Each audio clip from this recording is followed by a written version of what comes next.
আমরা দেখেছি ৭১ পরবর্তী বাংলাদেশে কিভাবে লুটপাট হয়েছে, কিভাবে রক্ষী বাহিনী তৈরি করে গণতন্ত্রকে হত্যা করা হয়েছে, লুটপাট করা হয়েছে, বাকশাল কায়েম করা হয়েছিল।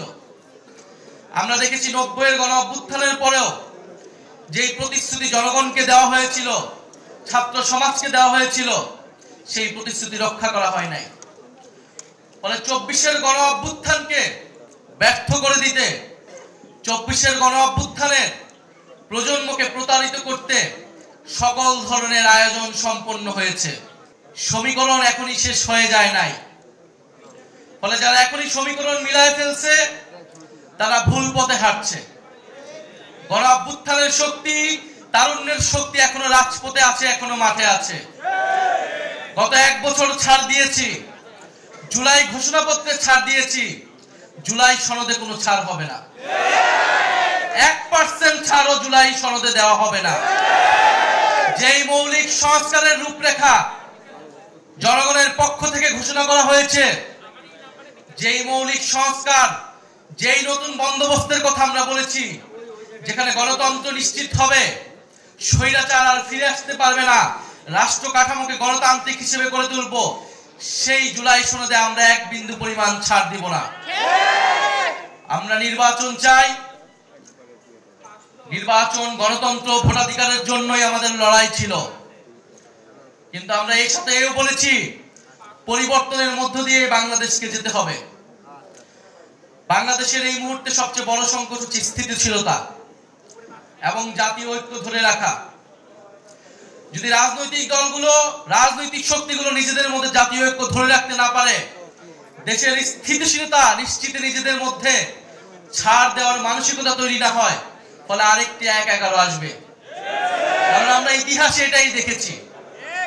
আমরা মনে করি রাজনৈতিক সমস্যার সমাধান রাজনৈতিক দলগুলোকেই বসে করতে হবে এবং সেই সংস্কৃতি বাংলাদেশে কায়েম করতে হবে। যদি রাজনৈতিক দলগুলো ব্যর্থ হয়, লাভবান হবে ডিজিএফআই, লাভবান হবে অরাজনৈতিক শক্তি, লাভবান হবে বিভিন্ন বৈদেশিক শক্তি। জাতীয় নাগরিক পার্টি বারবার ছাড় দিয়ে গিয়েছে, কিন্তু ছাড় দিতে দিতে আমরা শেষ প্রান্তে এসেছি। আমরা এবার ছাড় দিব না। আমরা এবার আদায় করে নিব যে গণ অভ্যুত্থানের পরে নতুন বাংলাদেশের প্রতিশ্রুতি আমরা দিয়েছি, যে গণতন্ত্র প্রতিষ্ঠার, বৈষম্যহীন বাংলাদেশ প্রতিষ্ঠার প্রতিশ্রুতি দিয়েছি। অন্তর্বর্তী সরকার যেই প্রতিশ্রুতি দিয়ে, যে শহীদের রক্তের উপর দিয়ে প্রতিষ্ঠিত হয়েছে, সেই প্রতিশ্রুতি আদায় না করে এই সরকার যেতে পারবে না। সেই প্রতিশ্রুতি বাস্তবায়ন না হওয়া পর্যন্ত কোনো রাজনৈতিক দল ক্ষমতায় আসতে পারবে না। ফলে আমরা এখনো বলবো, আসুন জাতীয় ঐক্যের স্বার্থে, স্থিতিশীলতার স্বার্থে আমরা সেই প্রতিশ্রুতিগুলো একে একে পূরণ করি।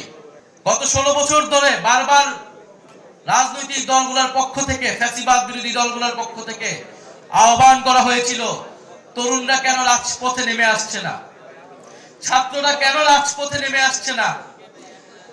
জেনজিরা অ্যাপলিটিক্যাল, তারা রাষ্ট্র নিয়ে ভাবে না, সমাজ নিয়ে ভাবে না। এই জেনজিরা কিন্তু সেই ভুল ভেঙেছে। তারা প্রমাণ করে দিয়েছে তারা রাষ্ট্র, সমাজ, দেশ নিয়ে ভাবে। সবচেয়ে দেশপ্রেমিক প্রজন্ম এই জুলাই গণ অভ্যুত্থানে রাজপথে নেমেছে, জীবন দিয়েছে, বুলেটের সামনে দাঁড়িয়েছে। কিন্তু বিনিময়ে কি পেয়েছে?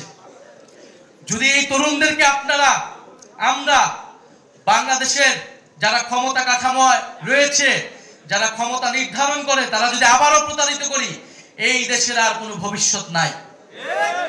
তরুণরা বারবার জীবন দিবে, রক্ত দিবে রাজনৈতিক দলগুলোকে ক্ষমতায় নেওয়ার জন্য, আর বাংলাদেশের বড়নগরের ভাগ্যের কোনো পরিবর্তন হবে না, এইটা বাংলাদেশের তরুণরা আর মেনে নেবে না। প্রত্যেকটা রাজনৈতিক দলগুলো নীতি নির্ধারণী পর্যায়ে তরুণদেরকে নিয়ে আসতে হবে। গণ অভ্যুত্থানে ভূমিকার জন্য তরুণদেরকে সেই সম্মান দিতে হবে। আমাদেরকে সম্মান না দেন, আপনার দলের তরুণদেরকে আপনারা সম্মান দেন। আমরা আগামীর সংসদে, আগামীর নির্বাচনে, আগামীর গণপরিষদে আমরা তরুণদের সর্বাধিক অংশগ্রহণ দেখতে চাই। সকল রাজনৈতিক দলকে এটা কমিটমেন্ট করতে হবে। তাদের ইশতেহারে আমরা দেখব তরুণদের জন্য তারা কি ঘোষণা করছেন, তরুণদের কত পার্সেন্টকে তারা নমিনেশনের টিকিট দিচ্ছেন। এর থেকে বোঝা যাবে আপনার দলের তরুণরা আপনার দলের ছাত্র সংগঠন, যুব সংগঠনের যারা লড়াই করেছে তাদেরকে আপনারা কতটুকু সম্মান প্রদর্শন করলেন?